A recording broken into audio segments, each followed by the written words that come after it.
What is up, Steelers Nation? Thank you so much for jumping on to another episode of All Steelers Talk. I'm Noah Strackbein, joined by my main man, Steven Thompson. Find us on youtube.com/All Steelers Talk or subscribe anywhere you get your podcast. The Pittsburgh Steelers, well, they completed a weekend that I think many of us would say was a success. The 2024 NFL Draft has come and gone, and well, the praise is high when it comes to Omar Khan, Mike Tomlin, and their 7 additions in 6 rounds here over the weekend. We're going to dive into what the draft class means for this team, our favorite picks and or free agent signings, what's coming next for the Pittsburgh Steelers, and well, yes, their roster definitely got better, but there still might be some holes that they need to fill before training camp. We'll break it all down. Plus more. It's been a gorgeous weekend here in the city of Pittsburgh. I think that's just because Mother Nature's out here celebrating like the rest of Steelers fans after a successful 2024 NFL draft. How you feel, my friend? I feel great. I'm a little sunburnt. Played some golf yesterday. I enjoyed that nice weather. That's right. It's right. I'm not very much of a golfer. I was going to say, you're not a golfer. Yeah, yesterday was like the first time I'd actually played like a full round. I mean, we didn't go 18 holes. We only went 9, but it was a good time. Just whacking the crap out of a ball for a couple hours was a good time. Always. Yeah. That's good. I'm glad to hear. Did you keep score? How bad were you? Is this the first time? When was the last time you golfed? That's a good question too. I think when I was in middle school, quite literally. Good. Maybe I went to I think I actually did go to a driving range one time when I was in college, but it was this was the first time in a long time. I think in more than 10 years that I had actually tried to hit a ball into a hole. I think that's we did not keep score. That's good. I'm glad that you didn't keep score because it would have been bad. But I also am glad that you got out there because golfing is. I think every adult has to get into golfing. Otherwise, what are you doing? Nick, I'm going to toss it down to you here. You golf? Oh, yeah. Big golfer. Enjoy it. Can only go out like 2 or 3 times a year, but enjoy every second of it when I'm out there. Are you bad? Pretty bad, yeah. Yeah, I'm pretty bad. I have a really bad slice every single time, and I can move as far left as I want. It's going into the woods on the right side. Nice. Beautiful. That's the best part about golf, is you really got to play all the time to get really good at it. But, there's never really, you just always have, 3 or 4 spare hours to go play 18 holes, right? Like that's super easy to do. Yeah. No, I try to golf really as much as possible. I probably get out about once every other week. I get out to golf, just like a quick 9 or something in the evening. And I could still say that I'm atrocious. So I think that's just, if you're good at golf, man, you're just it's gotta be such a good feeling, right? Yeah, like you're blessed. You were given a gift that not many were given. And I'm happy for you, but that's just not on this podcast. Nobody's good at golf at this podcast. That's good, though. I'm happy for you. Let's talk about the Pittsburgh Steelers 2024 NFL draft class. They started it with a bang. Troy Fautanu coming to the city of Pittsburgh. They kept it going with Zach Frazier, Roman Wilson, Peyton Wilson, so many Wilsons. We were getting nervous. Who was the Johnny Wilson? We were getting nervous. They were drafting Johnny Wilson. Too many Wilsons on that team, but that's all right. They finish it off with a couple of pretty solid, but I think to some point surprising picks in Mason McCormick, Logan Lee, and then obviously Ryan Watts out of Texas. A great draft class, no doubt about it. Plenty of praise. Filled a lot of holes that they had coming into the NFL draft. I'm going to start with this one. 7 picks come and gone, a couple of free agent signings, a couple of rookie minicamp invites have gone out. Who were your favorite, or who was your favorite pick and or signing from this draft class? Yeah, I'm going to say, for as far as draft picks, I think Zach Frazier was my favorite. Just because I thought it was no shot that he was going to even make it to 51. So the fact that they didn't have to move up, didn't have to give up anything, and they were able to land a guy who many thought was the best center in this draft. That was a sentiment that started to pick up some steam heading into the weekend, and the Steelers were able to get him for nothing, which obviously He was a draft pick, but that was, I expected them to have to move up pretty substantially in order to land a guy like him. I was really concerned. I loved the Fautanu pick, but I was concerned. I was just thought, okay, what's the plan at center? You got to move up. You're going to have to be able to move up to land either Graham Barton or Zach Frazier. And then outside of that, like how sure are you that any of these other guys, Jackson Powers Johnson as well, if you wanted to get him too, Yep. If you were interested in landing any of those guys, I assumed that you had to move up. So to not have to do that and still be able to land Frazier is a home run, the home run of all home runs in my book. And I think as far as undrafted guys, Beanie Bishop, definitely my favorite. I mean, it feels wrong picking the 2 West Virginia guys, but I was really, really excited to see that they were able to get Beanie Bishop. I think he's a really good player. I think he's got some versatility. Probably your slot guy at this point. I mean, as much as I love Ryan Watts, I'm not sure if he's – I think Beanie Bishop just might be better, and I feel like he might be the better candidate to start or play a lot pretty soon. Yeah. So the Zach Frazier thing, agreed. We were sitting there throughout the entire weekend of the draft, especially on day 2. Like once Jackson, and we talked about this on Saturday, once Jackson Powers Johnson went off the board, we were immediately like, okay, they got to make a move. Here it is. And even Omar said, like, hey, part of this is you got to be patient the whole time. Like, you got to practice patience. You just kind of get a feel of it.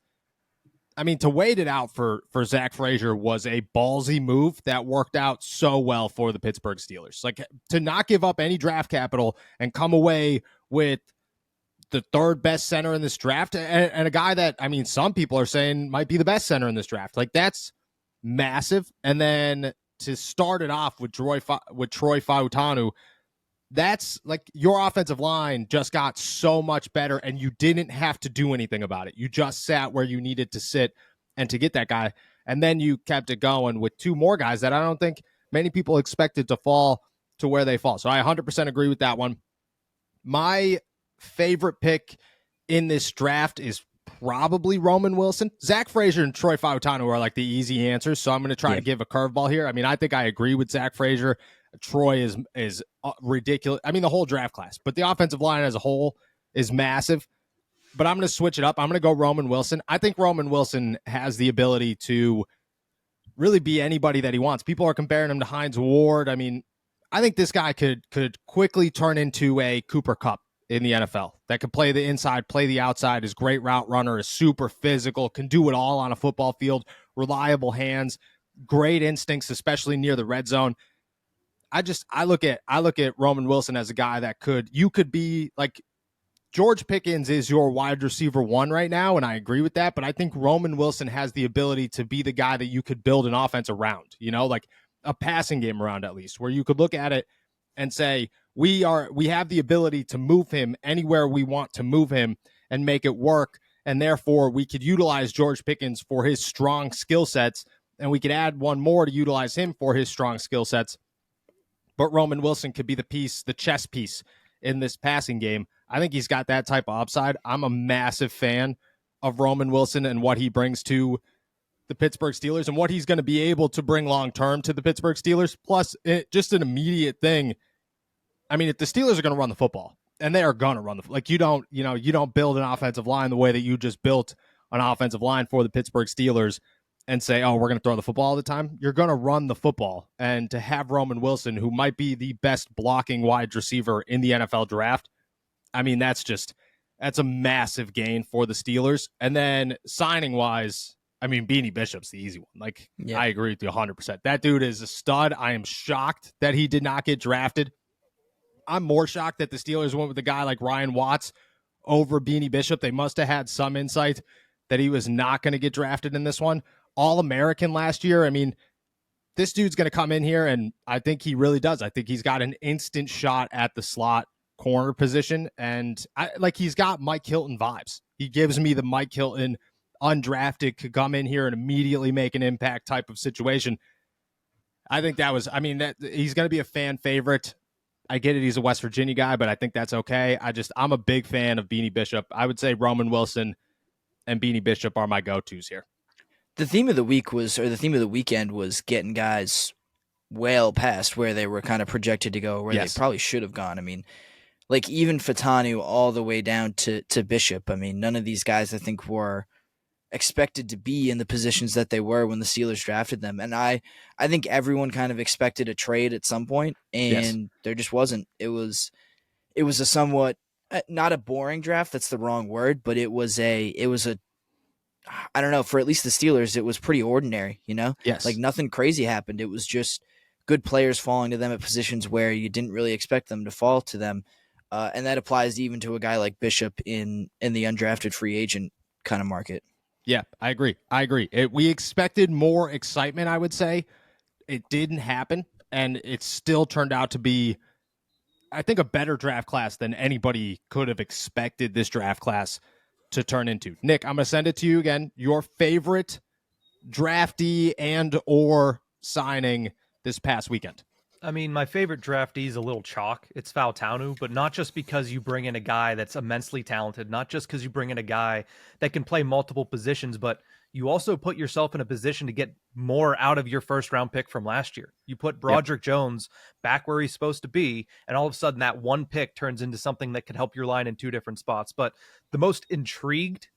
I'm the most intrigued by Mason McCormick. I mean, anybody that posts their own hype video, and then you also saw the draft video whenever his reaction, there were so many different types of chairs in that, I'm assuming, like, upscale barn is from what it looked like in South Dakota, but the amount of different types of chairs in there, I'm very intrigued to see what Mason McCormick actually is. Not to mention, I mean, the neck protector as well is certainly gives you a part of an enigma that I'm interested to see what it looks like.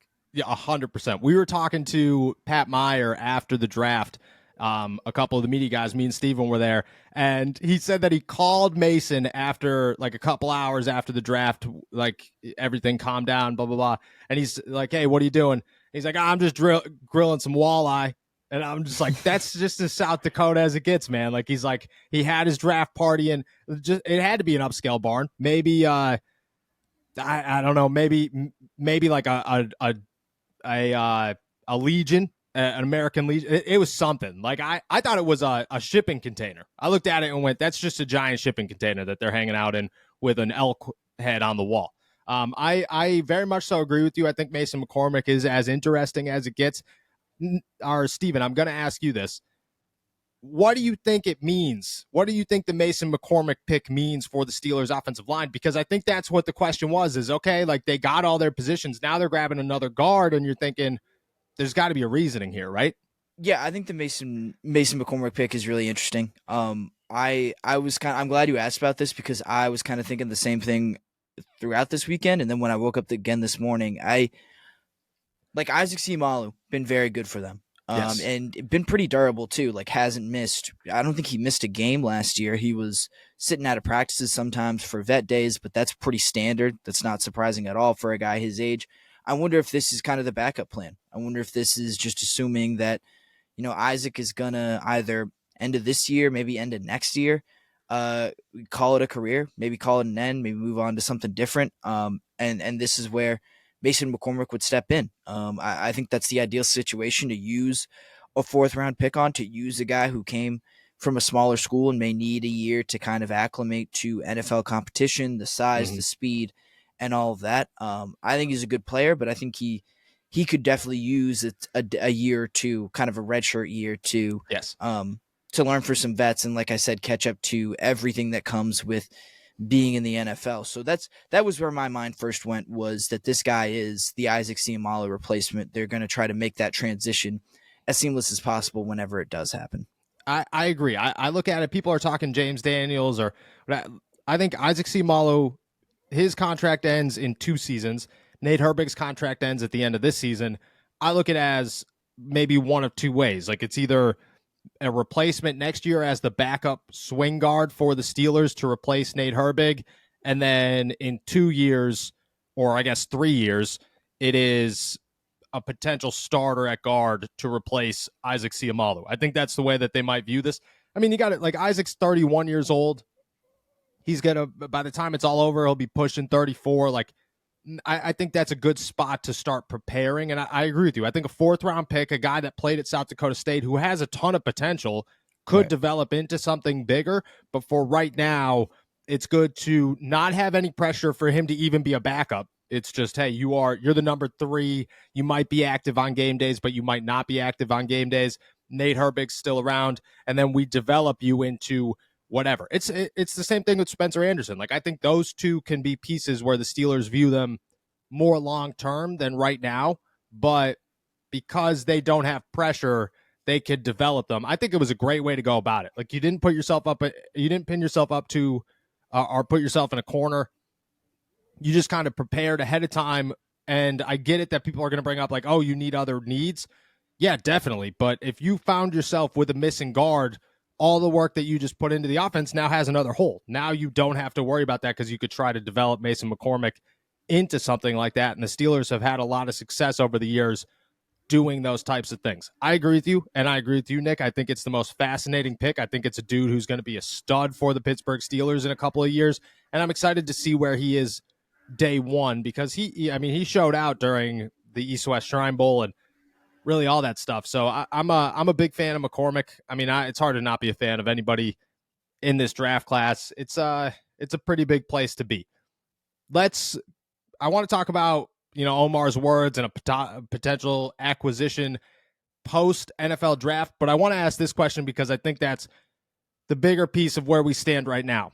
The NFL draft has come and gone. The Steelers definitely improved. I think a lot of people are giving them A's. I mean, our Nick Martin talked about how great of a draft class this is. Honestly, as crazy as it sounds, his only poor grade for the Steelers was Roman Wilson. I think he gave him a C+ for Roman Wilson just because he said, like, hey, look, they got a lot of slot guys. They don't really need another one. I got the logic, even if I don't agree with it. Where is their biggest hole? You look at the Pittsburgh Steelers right now and where they stand. I get it. They added a wide receiver, but maybe they need another one. They added a corner. They added 2 corners, but maybe they need another one. When you look at this roster, where is their biggest hole post NFL draft? Yeah, I really think it's at that receiver spot. I kind of do agree with Nick to a certain extent. Like they need an outside guy, and they need a guy who can be a real threat next season, like immediately. He has to be able to complement George Pickens. He has to be able to make plays, and I don't see that guy on the roster right now. Even with Wilson in there, I still think Wilson, he's got some versatility, but I really do think that he is best as a slot guy. I think that's the best way to use him. So I think the Steelers can really only make the most out of this offense if they get a guy who can play on the outside, a guy, like I said, can contribute right away. It can't just kind of be a depth piece. It can't be, a special team or anything like that. It's got to be a guy who is, I think the word thrown around earlier in the offseason was a proven wide receiver. I think that's exactly what you're looking for, someone who has been there and done that. And it doesn't seem like the Steelers have a guy like that. And it does kind of concern me, I think, at this point in the year. I mean, it doesn't seem like the trade market is particularly robust. The free agents, not really existent very much at this point. It's going to take some pretty hard work to get that guy for the Steelers. Yeah, I agree that I think it's I'm not going to say I think it's wide receiver. I'm going to go a different route here, but I agree with what you're saying because I think it's one of their biggest needs. Easy is I see Roman Wilson as a starter, but you're going to bank on a 3rd round guy and George Pickens being your go-tos, and then Calvin Austin, which I expect a year out of Calvin Austin. I expect Calvin Austin to improve. I've been saying that for weeks now. I just expect a better offensive coordinator, a better game plan for his skill set. I mean, you go back last year. I was joking about this with you walking out of the NFL draft. You go back last year and you look at tape of Calvin Austin, like the dude's run blocking, and he's 5'3", 160 pounds, and they're like, you know what you should go do? Hit a linebacker. That would be the way to go about this. I don't know what Matt Canada was thinking. I don't think he'd ever even try to do that in Arthur Smith's offense, and I think they'll utilize him better. I think it comes down to like your faith in George Pickens. Is George Pickens a true number 1? And I don't think that he is yet. I think he could be there by the end of the season. I think he could be there at the start of the season. But right now, what we've seen, I don't know if that's the case. And you're going to bank on Roman Wilson being a good enough number 2 to have 2 number 2s as your starters. And then like a shot in the dark as a number 3. I agree. I think it's a massive hole. I don't know how you go about filling it. Maybe you go wide receiver trade, and we're gonna talk about that next because I think Omar Khan kind of gave us a hint of what's coming for the Pittsburgh Steelers. Guys, this is a public service announcement, and it is urgent. You think that you have mastered the look in sweatpants and joggers? Well, guess what, my friend? You have not. You are one step away from wearing pajamas in public, and your significant other is starting to think that you look like a slob. It's time to take your sexy ass and put it in some jeans. If you take anything away from today's show, it's that the perfect jean isn't just another pair of stiff, uncomfortable, nut-crushing pants. They have cracked the code on solving your denim difficulties, and it is time to rejoice. Check them out. always looking good. The Perfect Jean makes great looking, perfect fitting jeans that are as comfortable as sweatpants and more stretchy than a kangaroo's pouch. It's made from a special denim fabric that's super soft, just like sweatpants, just like joggers, but it doesn't make you look like a slob. And the best part, they make 6 fits from skinny to thick.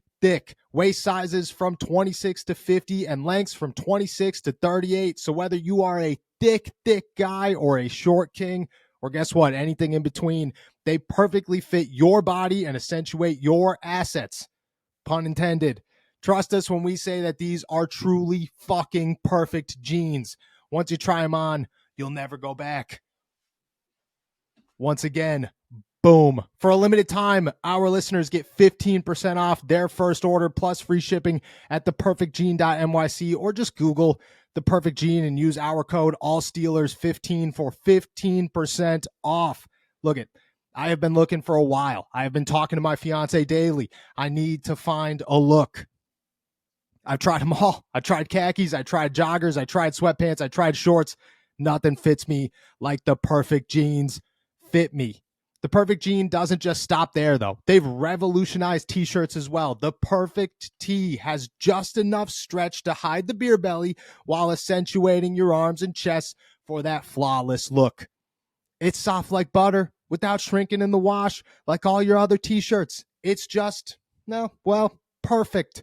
The Perfect Jean always has free shipping, always has free exchanges, and always has free returns. So you can have peace of mind knowing that your order is completely risk-free. It's finally time to stop crushing your balls in uncomfortable jeans by going to theperfectjean.nyc. Our listeners get 15% off your first order plus free shipping, free returns, and free exchanges when you use our code ALLSteelers15 at checkout. That's 15% off for new customers at theperfectjean.nyc with promo code ALLSteelers15. After your purchase, they'll ask you where you heard about them. Please, please, please give us some support and tell them that we sent you. Fuck your khakis and get the Perfect Jean. I'm going to go the defensive side of the ball, and I'm going to say corner, just because, I mean, you look at this and you say Beanie Bishop's awesome, and I have a lot of high expectations for Beanie Bishop. Even if Beanie Bishop was drafted, even if they took him in the 6th round, I'm not looking at a 6th round pick as a guy who's going to come in here and supposed to solve the Steelers' cornerback issues. You know, like that's just banking on way too much for a guy that we have no idea what's going on. I could see them still kind of looking at names like Chandon Sullivan and Patrick Peterson just because they need somebody. I could see them, walking into OTAs and we see a little Deshaun Elliott or DeMonte KZ playing the safety role. I have no idea what to expect. But I think that the way I look at corner right now is you still don't have a slot guy. You have options, and I think that's a good thing to have options and to give yourself more options. But there's nobody proven there to say this is an immediate, we have faith in this guy option for the Steelers right now. And I think that that's a massive hole in a league that is almost exclusively a passing league, and in a conference where you're going to go up against the Jamar Chases and Amari Coopers who play inside and outside, and you're going to find yourself facing guys that, like, you can't send Joey Porter Jr. inside and expect him to guard a Zay Flowers all the time and not get burnt once in a while against these teams. Yeah, so I think I agree with you. I think that all makes a ton of sense, and I think you're spot on. I don't know if the Steelers see it that way, to be quite honest with you. I think judging from the way that they went about this draft, and I think, the McCormick pick kind of illustrates this. I think the Logan Lee pick kind of illustrated it a little bit further. I mean, even the Peyton Wilson one, I think to a certain extent, like, they didn't pick up corners in this draft. And I think, I don't know, right or wrong, I think they are looking at Dante Jackson, Beanie Bishop, and Joey Porter Jr. as a perfectly fine trio of starting guys between 2 outside spots and a slot. I don't know if they're looking to add more to this cornerback room at this point. So that would be the only reason why I say, I mean, it can look like a huge need for the Steelers. I just don't know if they see it that way. I can't disagree with you that way or with that. I think that they kind of showed their hand a little bit. And I think what's cool about that is it was very clear this past weekend that the Pittsburgh Steelers are going back to Pittsburgh Steelers football. You know, they're done playing around. They're done trying to be a team that's trying to chase the Kansas City Chiefs. They're just, hey, everybody else is zigging. We're going to zag. We're going to be the Pittsburgh Steelers, and we're going to be hard-nosed football. And the Pittsburgh Steelers win up front always. That's always how they've won on both sides of the football. And they kind of showed, like, hey, this is how we're going to do it. You know, last year our up front looked really good outside of inside linebackers. Okay, let's go get a couple inside linebackers. Let's make that work. You know, we got another corner. Awesome. We're good on corner. I agree with you. I think that the way that they showcased is that we're going back to old school football. I mean, that's why I wore the Jalen Warren shirt today, because I feel like if anybody was going to be happy about this weekend, it's Najee Harris and Jalen Warren. They got to be pumped about where the Pittsburgh Steelers are right now. I think it could work. Like, as crazy as it sounds, like, you look at the Pittsburgh Steelers and everybody's going to say, like, oh, but they, like, what are they going to do? Run the football on every play? Hopefully. Like, hopefully that's exactly what they do. Hopefully the time of possession for the Pittsburgh Steelers is twice as long as the other teams. Hopefully they end up with, you know, a rushing defense that is first in the NFL and 25 plus sacks on the season, because, or 35, 40 sacks on the season, because that's what they've built themselves to do. Like, that's how they're going to win. And I think that that is a great idea. Stop trying to beat these teams the way these other teams play and just be the Pittsburgh Steelers. It's worked in the past, and I don't care how much football's evolved. I think it could work now. Like, I really genuinely think it could work now. So I agree with you. Which kind of takes us to, I think, the next part of this, where the Steelers stand. Where draft is come and gone. We've talked holes. We've talked favorite places, our favorite picks, favorite signings, everything that the Steelers have done. I mean, it's the Monday after the NFL draft. There are a billion things that are going to happen between now and the first weekend of September. But in your eyes, where do the Pittsburgh Steelers stand as of April 29th?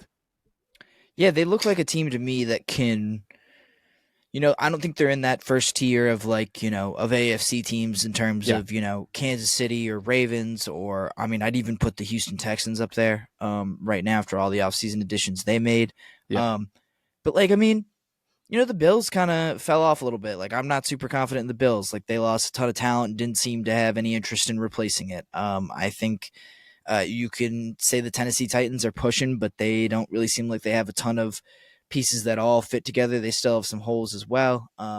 Like, I think the Steelers can be a team that pushes for the AFC Championship game. Like, if they get the right matchup, like if they end up drawing the Ravens in the divisional round or something like that, like the idea that they couldn't, they've had the Ravens upper hand for a long time. So I see this as a team that can at least make it to an AFC Championship game. I wouldn't pick them against Patrick Mahomes in many scenarios. So I can't really imagine picking them to make a Super Bowl at this point. But I mean, it was very clear what their needs were going into this draft, what their biggest needs were, and they addressed most, if not all of them, with still a decent chunk of the offseason left to go.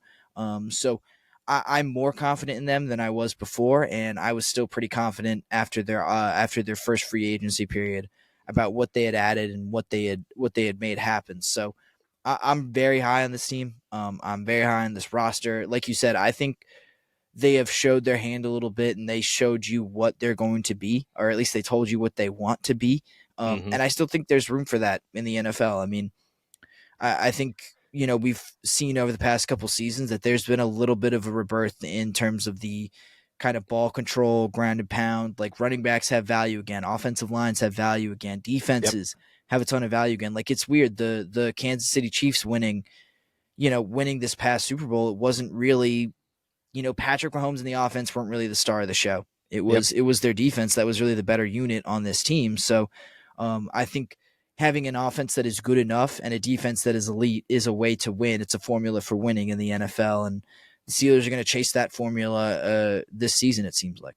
Yeah, look, I think that's spot on. It's way too early to say Super Bowl. It's way too early to say Super Bowl for any team except for the Kansas City Chiefs. For any of them. Like, you could talk San Francisco for it. You could talk any team. The only team that you could say, if I had to put my money on them winning the Super Bowl today, I feel good about it, is the Kansas City Chiefs. Like, that's just being realistic. A team that could compete in the AFC, I think, is exactly where the Steelers are, who I am not looking at this team as a team that's barely going to find their way into the postseason. I think this is a team that could I think this is a team that could garner the respect of the NFL for the first time in a long time. That could walk into a season and you are actually somewhat nervous to play the Steelers, where you're like, okay, this could be like they have the upside to do a lot of big things. I think that's where the Steelers stand. They've done everything perfect. And just like I said, just like you said, you did it your way. Like the Steelers did it the Steelers way. They had a plan. That's the coolest part about this offseason is I don't know if it's Omar Khan. I don't know if it was Art Rooney. I don't know if it was a wake-up call during the playoffs. I have no idea what it was. But the Steelers put a plan in place after the season ended, and they have executed that plan with almost perfection throughout the offseason. Like, it's wild to watch. And the craziest part is, like, for the first time in a while at least, it feels like all of us and all of the fans were able to identify exactly how the Steelers should go about their offseason this year. And we watched it all come to place. And you're like, look at that. They're not thinking too hard about this. They understand exactly what's going on because it's clear as day what's going on.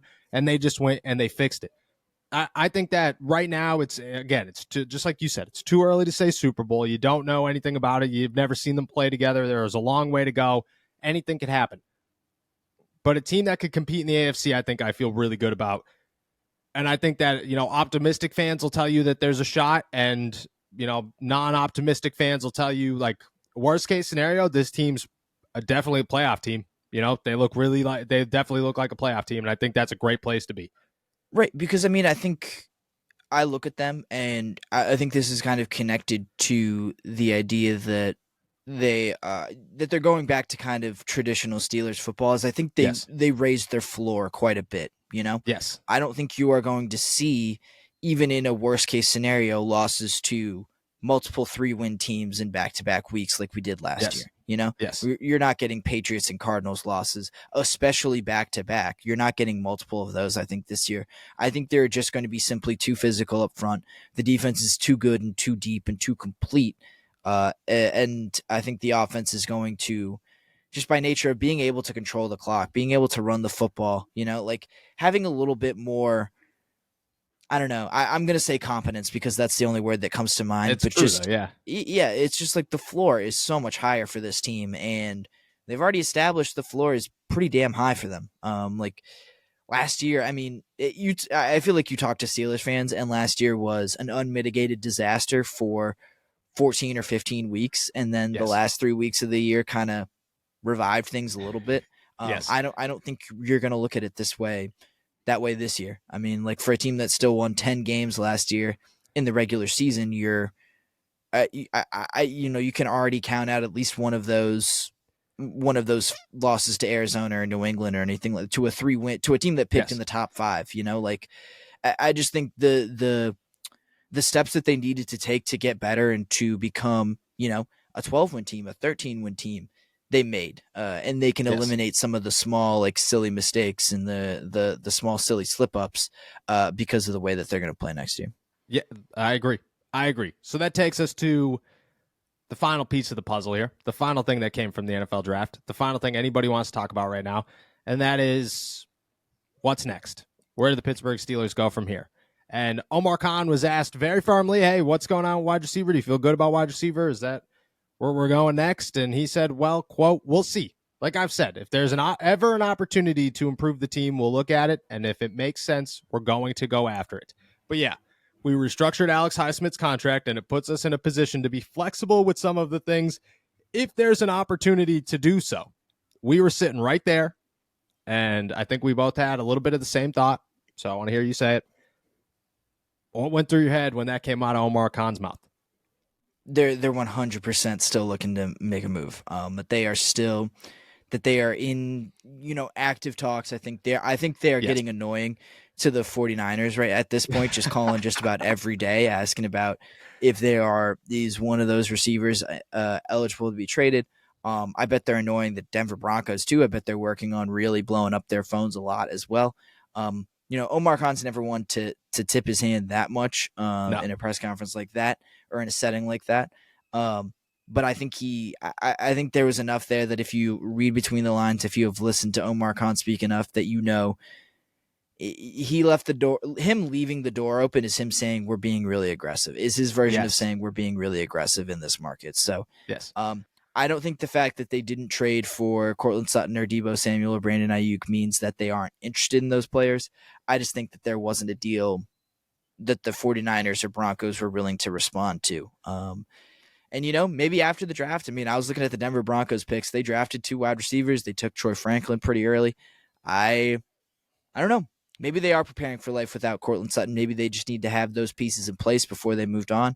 I'm not ruling out a receiver trade at all. I think we've said before, too, that, especially for the 49ers, like one of those trades could come way into training camp. It could be a late addition. It's not something that you need to rule out just because time is wearing on. In fact, I think as time goes on, the idea that a trade is becoming more likely, I think that's what I'm going with. I agree. I agree wholeheartedly. They didn't do it in the draft. I don't think they wanted to do it in the draft. I think they wanted to do it on day 2, maybe day 3 of the NFL draft.